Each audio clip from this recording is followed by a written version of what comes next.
Bismillahirrahmanirrahim. Assalamualaikum warahmatullahi wabarakatuh.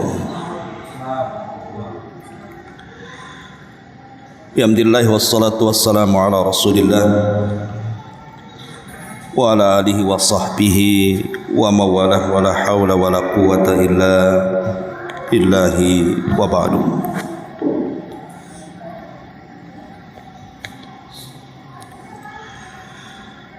Alhamdulillah, di malam hari ini kembali kita bisa duduk untuk berthalabul ilmi di Masjid Nidaul Ilmi, dan pembahasan di malam hari ini kita akan mengkisahkan satu kisah di dalam Al-Quranul Karim tentang kisah umat-umat terdahulu. Kisah ini disebut dengan kisah Ashabu Ar-Rassi, Ashabur Rass. Dan kisah Ashabur Rass ini diisyaratkan di dalam Al-Quran di dua surat. Pertama, dicantumkan dalam surah Al-Furqan ayat 38 sampai 40, dan yang kedua tercantum dalam surah Qaf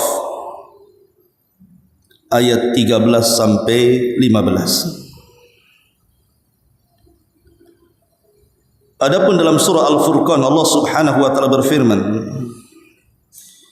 wa qauma nuhin lamma kadzdzabur rusula fa aghraqnahum wa ja'alnahum lin-nasi ayah wa a'tadna lidh-dhalimina adzaban alima wa 'adan wa thamudan wa ashabar rassi wa qurunan baina dzalika katsiran wa kullan darabna lahul amthal wa kullan tabbarna tatbira. Dan telah kami binasakan kaum Nuh ketika mereka mendustakan para rasul. Kami tenggelamkan mereka dan kami jadikan cerita mereka menjadi pelajaran bagi manusia setelahnya.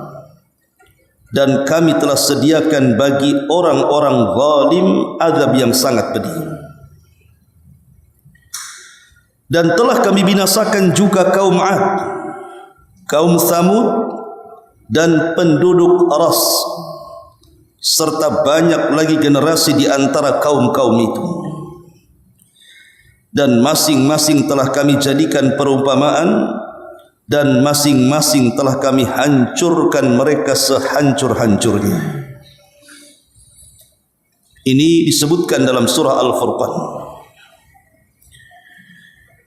Kemudian juga disebutkan dalam surah Qaf.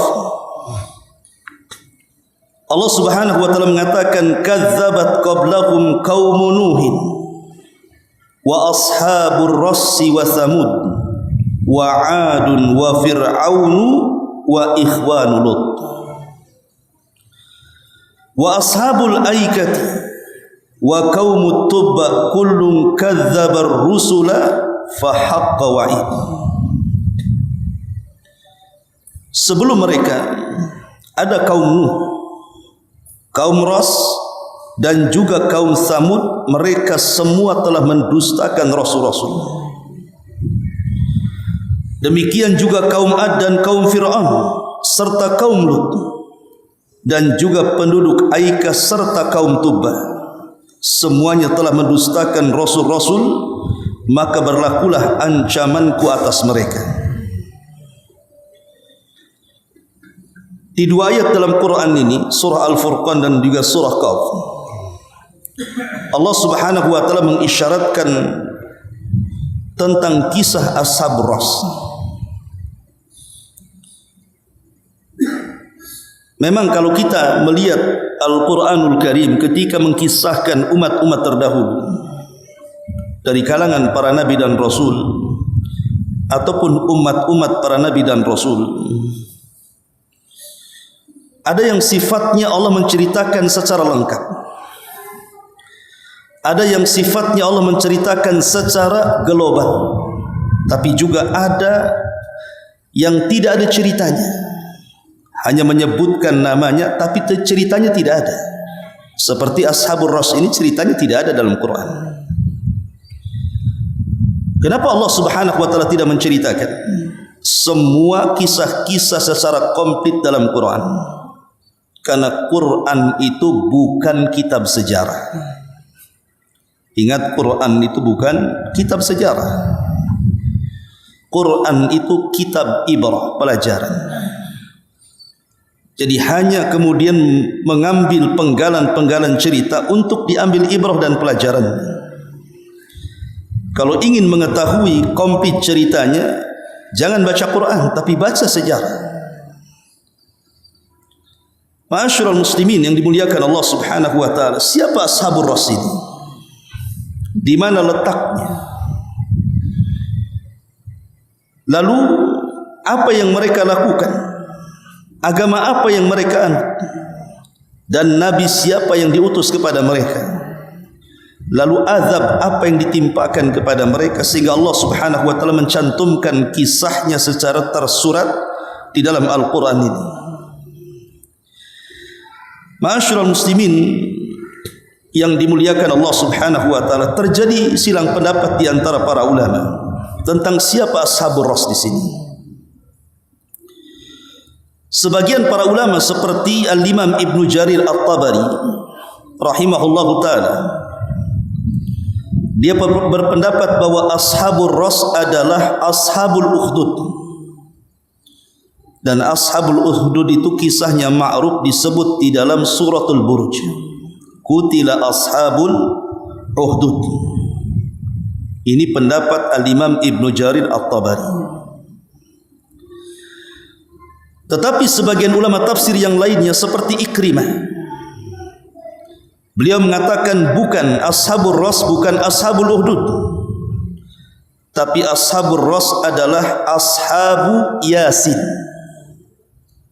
Kalau kita bongkar surah Yasin, di situ ada kisah tentang satu anak muda yang diisyaratkan dalam surah tersebut yang bernama Habibun Najjar, yang Allah katakan wa jaa min aqsal madinati rajulun, telah datang dari pinggiran kota seorang laki-laki. Para ulama tafsir mengatakan bahwa yang dimaksud laki-laki yang datang menolong 3 utusan kepada penduduk Yasin itu namanya Ashabun Najjar. Lah kaumnya itu disebut Ashabur Ras menurut Ikrimah rahimahullahu taala. Tetapi yang lain mengatakan seperti yang dipilih oleh Imam Ibnu Katsir rahimahullahu taala,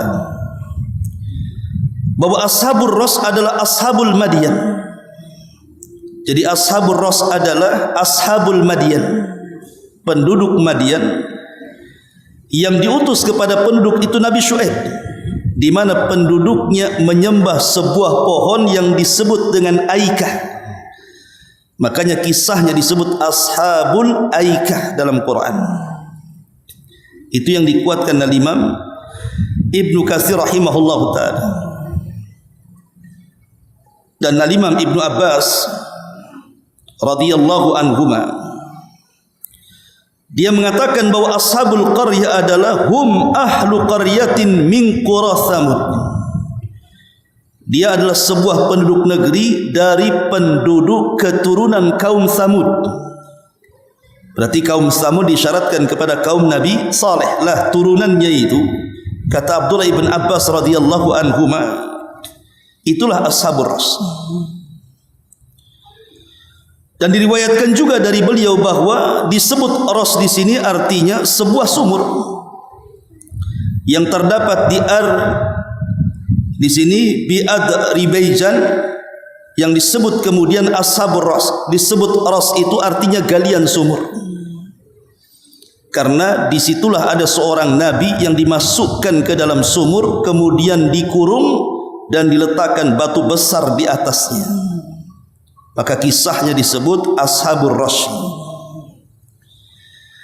Ada juga yang mengatakan bahwa Ashabur Rass itu terdapat di sebuah negeri namanya Falaj. Dan Falaj itu salah satu negeri dari negeri-negeri Yamamah. Yang kita ingat di Yamamah itu ada seorang nabi palsu namanya Musailamah Al-Kadzab. Itu mengaku nabi dan diikuti oleh penduduk Yamamah di Yaman sana. Ma'asyiral muslimin, dan banyak lagi pendapat-pendapat tentang siapa Ashabur Rass di sini. Menunjukkan bahwa Ashabur Rass ini juga dibicarakan oleh para sahabat, oleh para tabi'in dan para ulama mu'arrikhin. Memang tidak ada hadis yang sahih yang menceritakan siapa Ashabur Rass ini. Tapi ada hadis-hadis tapi lemah, mursal dan begitu seterusnya. Nanti kita akan kisahkan. Ma'asyiral muslimin yang dimuliakan Allah Azza wa Jalla. Baik, lalu bagaimana kisah Ashabur Rass di sini? Kita menukilkan dari kisah-kisah para mu'arrikhin yang diambil dari beberapa referensi sejarah seperti tafsir Ibnu Katsir dalam kitabnya Bidayah wa Nihayah dan yang lainnya.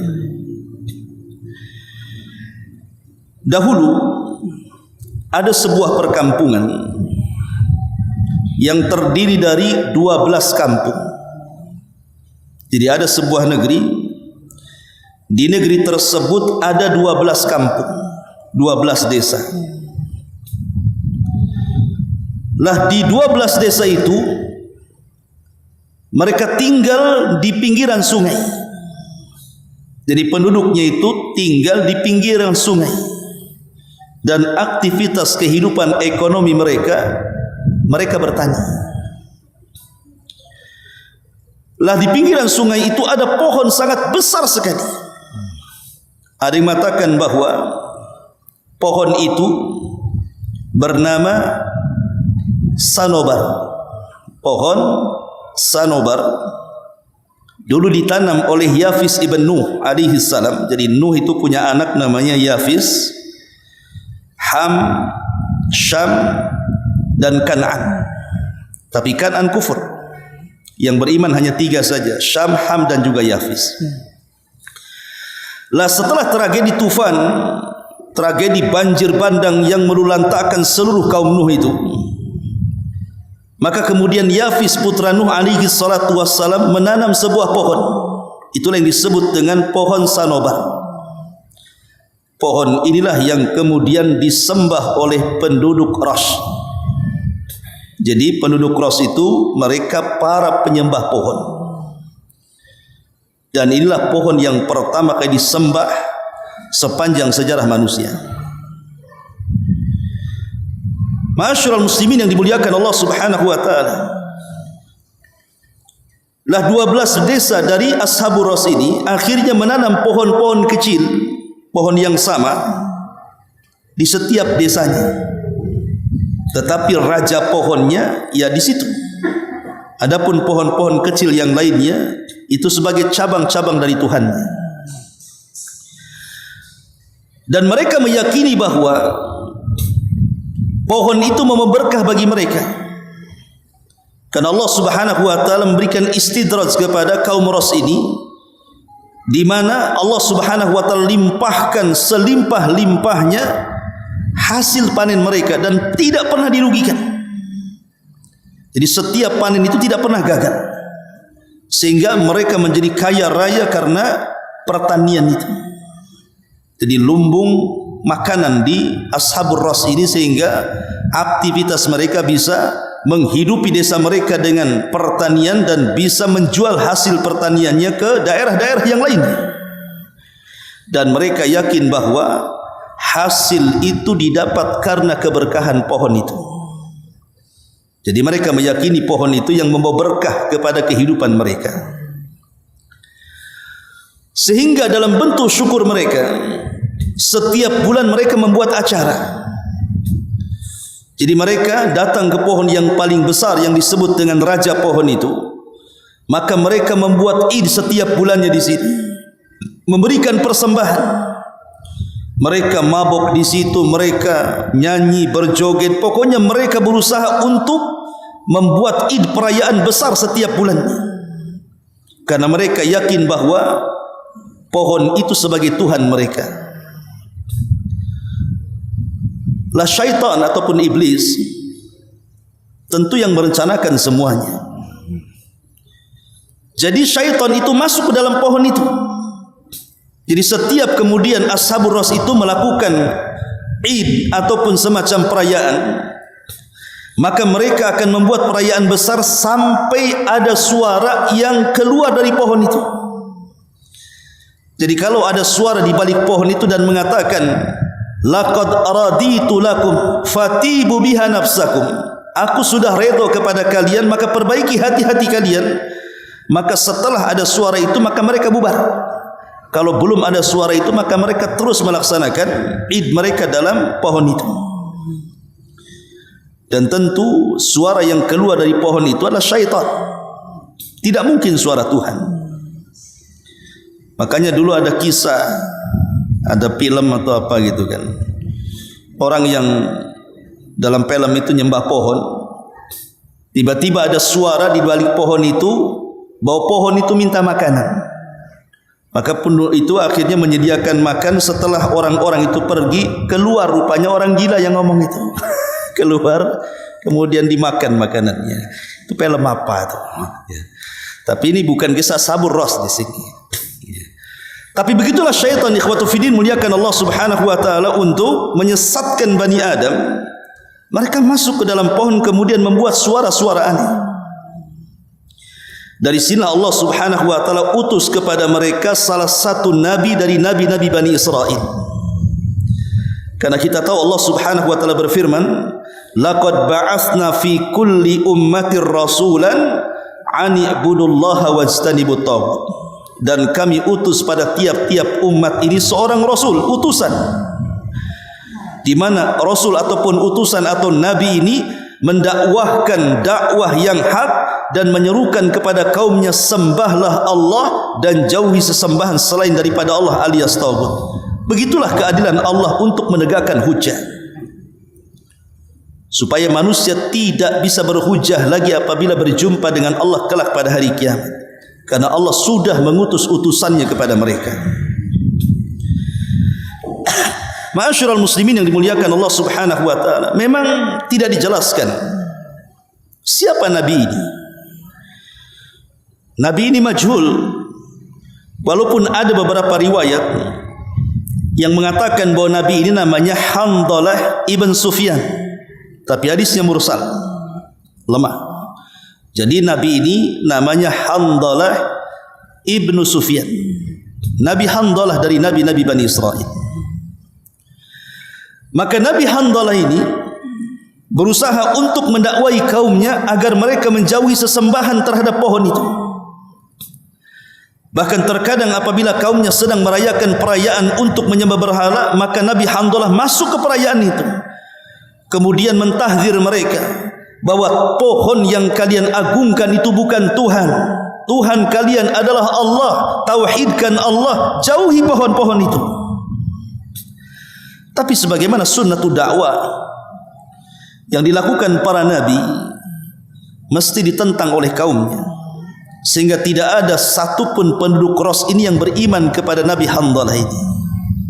Justru mereka mendustakan dan kufur, dan mereka mengancam untuk membunuh Nabi Handalah ini. Ma'asyiral muslimin yang dimuliakan Allah Azza wa Jalla, karena kesedihannya seorang nabi melihat kaumnya yang di atas kesesatan itu, akhirnya dia berdoa kepada Allah Subhanahu wa taala agar Allah mematikan pohon itu. Maka Nabi ini berdoa kepada Allah Subhanahu wa taala, ya Allah, hancurkan pohon itu, karena pohon itu bukan Tuhan, itu berhala-berhala sekutu bagimu. Maka doa seorang nabi mustajab.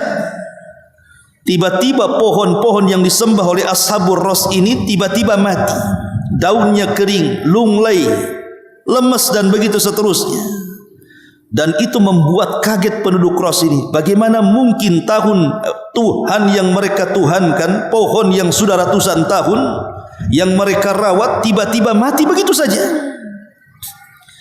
Kemudian mereka curiga kepada Nabi Handalah, jangan-jangan dia tukang sihir, sehingga menyihir pohon itu sehingga jadi mati.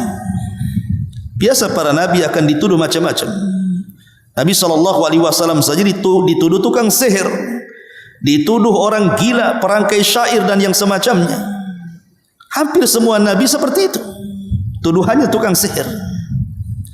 Tapi ada juga yang mengatakan di antara mereka bahwa Tuhan mereka sedang murka, Tuhan mereka sedang marah terhadap orang yang dianggap sial kedatangannya Nabi Handalah ini. Kalau mereka itu punya logika, ikhwatu fiddin, artinya punya akal, itulah bedanya orang mentauhidkan Allah dengan orang yang melakukan kesyirikan. Kalau orang mentauhidkan Allah itu punya akal sehat, tapi orang yang menyekutukan Allah itu seperti orang gila, tidak punya akal. Bagaimana mungkin Tuhan yang selama ini mereka sembah tiba-tiba lunglai, mati dan kering? Mana Tuhan bisa seperti itu? Kan logika harusnya kan berpikir di situ. Tapi karena ta'assub mereka terhadap sesembahan mereka pohon itu, mereka menganggap bahwa tragedi seperti itu, bahwa Tuhan mereka sedang murka dan marah. Karena mereka merasa Tuhan mereka sedang murka dan marah, akhirnya mereka melampiaskan kemarahan kepada orang tersebut, bahwa orang tersebut maksudnya Nabi Handalah itu datang membawa kesialan. Akhirnya mereka pun menggali sumur, ya. Maka mereka menggali sumur yang sangat dalam sekali. Kemudian sebagai sebab akibatnya mereka pun menangkap Nabi Handalah dan dimasukkan ke dalam sumur. Makanya kisahnya disebut Ashabu Rassi, penduduk yang menguburkan Nabi ke dalam sumur. Itu disebut Ashabur Rass namanya. Maka Nabi itu dimasukkan ke dalam sumur. Setelah dimasukkan ke dalam sumur, maka penduduk Ras mengambil batu besar kemudian menutup lubangnya. Bayangkan mereka menguburkan Nabi hidup-hidup dalam sumur yang sangat dalam sekali. Ma'asyiral muslimin yang dimuliakan Allah Subhanahu wa taala. Akhirnya kemudian setelah mereka merasa puas bahwa mereka sudah menyingkirkan orang yang membawa sial ini, kita tahu bahwa Nabi Handalah ini sudah berusaha mendakwahkan kaumnya, tetapi Allah takdirkan tidak ada yang beriman kecuali satu orang. Subhanallah. Sadaqa Rasulullah sallallahu alaihi wasallam ketika diperlihatkan umat manusia sejak zaman Adam sampai umat dia, ada nabi yang tidak memiliki pengikut, ada nabi yang hanya satu pengikut, ada nabi yang hanya 3 pengikut, tapi ada juga nabi yang banyak pengikut seperti Musa dan dirinya. Lah salah satunya Nabi Handalah ini tidak punya pengikut kecuali satu orang saja. Namanya Abdul Aswad. Bukan Ustaz Aswad ya, Abdul Aswad namanya. Itu pengikutnya Nabi Handalah. Ya. Subhanallah. Lah Abdul Aswad ini dia mendengar bahwa nabinya dimasukkan ke dalam sumur hidup-hidup kemudian ditutup oleh batu besar. Dia kasihan. Dan dia ingin berusaha mengeluarkannya, tapi dia orang lemah. Dia bukan pejabat di kampung itu, dia bukan orang kaya di kampung itu, dia bukan orang yang berpengaruh sehingga tidak bisa apa-apa. Tapi dia ingin menolongnya. Akhirnya dengan kemiskinannya, dia berpikir bagaimana cara memberi makan. Sebab kalau seandainya Nabi tersebut tetap dikurung dalam sumur itu, tidak makan, tidak minum, bisa mati itu. Maka Abdul Aswad ini masuk ke dalam hutan dan mengambil kayu bakar, kemudian dijual. Setelah mendapatkan hasilnya, kemudian diberikan makanan dan minuman. Dan di tengah malam ketika tidak dilihat orang, maka dia berusaha menggeser batu itu, kemudian memasukkan makanan minuman dengan cara mengulur dengan tali. Dan itu ia lakukan hampir setiap hari untuk supaya Nabi itu jangan mati. Ma'asyiral muslimin yang dimuliakan Allah Subhanahu wa taala, sampai satu hari karena kelelahannya Abdul Aswad ini mencari kayu bakar untuk menghidupi dirinya dan Nabi yang dikurung dalam sumur itu, akhirnya dia ketiduran. Subhanallah, persis seperti kisah Uzair dalam Quran atau kisah Ashabul Kahfi dalam surah Al-Kahfi. Jadi Abdul Aswad ini saat tidur miring ke arah kanan, tiba-tiba Allah Subhanahu wa taala tidurkan selama 7 tahun. Kemudian setelah 7 tahun lamanya dia tidur, dia berguling ke arah kiri, ditidurkan lagi selama 7 tahun lagi. Berarti dia tidur selama 14 tahun. Kalau Nabi Uzair itu berapa tahun? 1 abad, 100 tahun. Kalau Ashabul Kahfi berapa? 300 tahun lebih, 3 abad lebih. Tapi kalau Abdul Aswad murid daripada Nabi Handalah ini ditidurkan selama 14 tahun. Jadi miring ke kanan 7 tahun, miring ke kiri 7 tahun. Setelah dia terbangun dia kaget. Kenapa kaget? Karena dia belum merasa bahwa dia hanya tidur sehari atau setengah hari saja. Dia teringat Nabi yang akan diberi makan pada sudah 14 tahun itu. Maka dia bergegas lari ke hutan, kemudian mencari kayu bakar, kemudian menjual, kemudian memberi makan minum, kemudian mencari sumur yang dibuat untuk mengubur nabinya hidup-hidup. Ya namanya sudah 14 tahun ikhwan. Sumurnya pun tak berantah di mana. Ya. Tidak tahu sumurnya di mana. Tetapi ada kisah yang lain mengatakan bahwa jadi selama Abdul Aswad ini ditidurkan 14 tahun lamanya, Ashabur Ras ini merasa kasihan dengan Nabi tersebut. Kemudian menolongnya, diangkat lagi ke atas. Akhirnya kemudian mereka pun beriman kepada Nabi tersebut dan mengubur kembali sumur itu. Ada satu riwayat seperti itu, tapi riwayat yang lain tidak. Justru Nabi itu dalam sumur itu tidak pernah keluar sampai meninggal. Sampai pada waktunya ketika kemudian penduduk Ras ini sudah merasa puas sekali karena sudah menghukum Nabi Handalah yang menurut anggapan mereka membawa sial, karena orang-orang dulu seperti itu. Seperti kalau kita mengkisahkan kisah Ashabu Yasin atau Habibun Najjar, kan diutus kepada mereka berapa? 3 utusan kan? Ya ada yang mengatakan 3 utusan ini Hawariyun, murid-muridnya Isa bin Maryam. Tapi ada yang mengatakan mereka para nabi, namanya Shadiq, Saduk dan Salum. Di mana penduduk negeri tersebut mengatakan kepada 3 utusan ini, inna tatayyarna bikum, sesungguhnya kami menganggap sial kedatangan kalian. Lah sebagaimana juga di sini menganggap bahwa Nabi Handalah ini dianggap sial, akhirnya dihukum dengan cara dipenjara dalam sumur itu. Jadi mereka sangat bahagia sekali. Akhirnya mereka ingin membuat perayaan yang sangat spektakuler, yang sangat besar dan megah, dengan harapan Tuhannya bangkit kembali. Karena kan Tuhannya sudah mati. Dengan pesta terakhir yang mereka akan buat dengan harapan pohonnya itu bisa tumbuh kembali, supaya mereka bisa menyembahnya. Maka mereka pun membuat persiapan yang besar. Akhirnya membuat pesta pora yang belum pernah dilakukan sebelumnya dari gabungan 12 kabilah tersebut. Di tengah-tengah mereka sedang berpesta itu, rupanya mereka mendengar tangisan. Ada suara tangisan sangat kencang sekali. Rupanya setelah diselidiki, tangisan itu berasal dari dalam sumur tempat Nabi Handalah dipenjarakan itu. Tapi bukannya ditolong, mereka justru makin senang dan makin bahagia dengan tangisan itu. Mereka sudah merasa puas, seolah-olah mereka mengatakan, rasakan ini gara-gara engkau datang kepada kami dan membawa sial, katanya.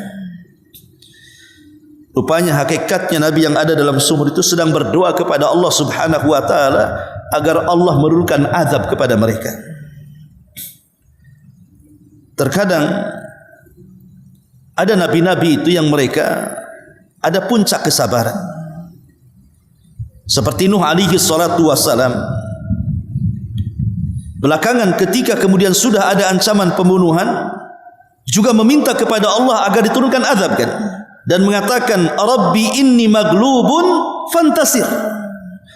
Ya Allah, aku hendak dikalahkan atau dibunuh oleh mereka, tolong aku. Bahkan Nuh meminta kepada Allah Subhanahu wa taala agar jangan menyisakan satu jiwa dari orang kafir yang hidup di dunia. La tadhar 'alal ardi minal kafirina dayyara. Jangan kau sisakan satu jiwa pun ya Rabb hidup di permukaan bumi, karena mereka kaum yang kufur. Dan hampir para nabi meminta kepada Allah agar menghancurkan kaum yang kufur kecuali Nabi SAW. Makanya Rasul mengatakan semua nabi itu punya doa yang sangat mustajab, doa pamungkas, dan semua sudah dikeluarkan di dunia kecuali aku, kata Rasul, karena aku simpan doaku untuk umatku kelak untuk syafaat bagi seluruh manusia yang disebut dengan syafaatul uzma. Ma'asyiral muslimin yang dimuliakan Allah Azza wa Jalla, ketika mereka sedang berpesta pora, tiba-tiba cuaca berubah. Yang tadinya dingin menjadi panas dan panas sekali. Rupanya melihat ke langit, langit sudah berubah menghitam. Tiba-tiba kemudian mereka melihat larva di mana-mana, lahar di mana-mana.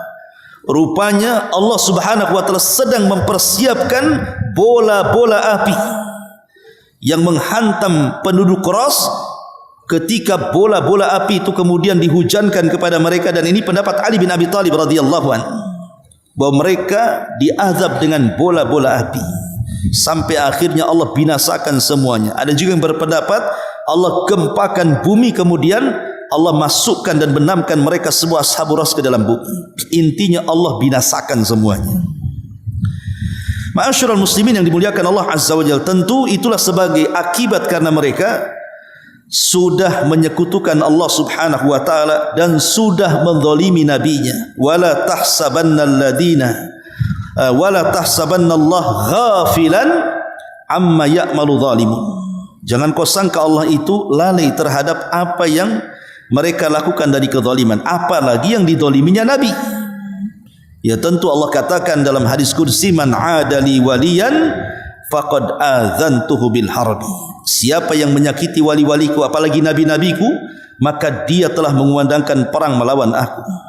Mereka sudah menabuh perang melawan Allah Subhanahu wa taala dan tidak ada yang sanggup melawan Allah Azza wa Jalla. Itulah kisah Ashabur Ras yang dinukilkan, yang saya ringkas ya, dari beberapa referensi dan dari pendapat para sahabat, para tabi'in dan ahli sejarah ya. Wallahu alam, tidak banyak memang kisahnya tentang Ashabur Ras ini, tapi di sini ada pelajaran besar bahayanya kesyirikan kepada Allah Azza wa Jalla dan bahayanya kufur nikmat. Karena Ashabur Ras ini ikhwan diberikan oleh Allah Subhanahu wa taala limpahan nikmat yang begitu besar, dengan pertanian yang begitu subur. Dari hasil tani itu bisa menghidupi mereka dan keluarganya, bahkan bisa diekspor keluar dari daerahnya, dan mereka menjadi kaya raya. Harusnya nikmat ini dibalas syukur kepada Allah, tapi mereka membalasnya dengan kufur nikmat. Mereka tidak menyembah Allah Subhanahu wa taala, tetapi mereka justru menyembah berhala, pohon sambur tadi. Dan ketika mereka di atas kesenangan dengan kekufuran yang mereka lakukan, mereka tidak sadar bahwa itu adalah istidraj. Istidraj ini sengaja Allah Subhanahu wa taala berikan kekayaan di atas kekufuran, sampai pada waktunya Allah Subhanahu wa taala akan mengazab mereka semua seperti yang terjadi kepada Ashabur Rasi. Wallahu a'lam. Inilah kisah singkat dari kita Ashabur Rasi, mudah-mudahan manfaatnya. Subhanakallah bihamdika asyhadu an la ilaha illa anta astaghfiruka wa atubu ilaik. Allahu ta'ala alam. Assalamualaikum warahmatullahi wabarakatuh.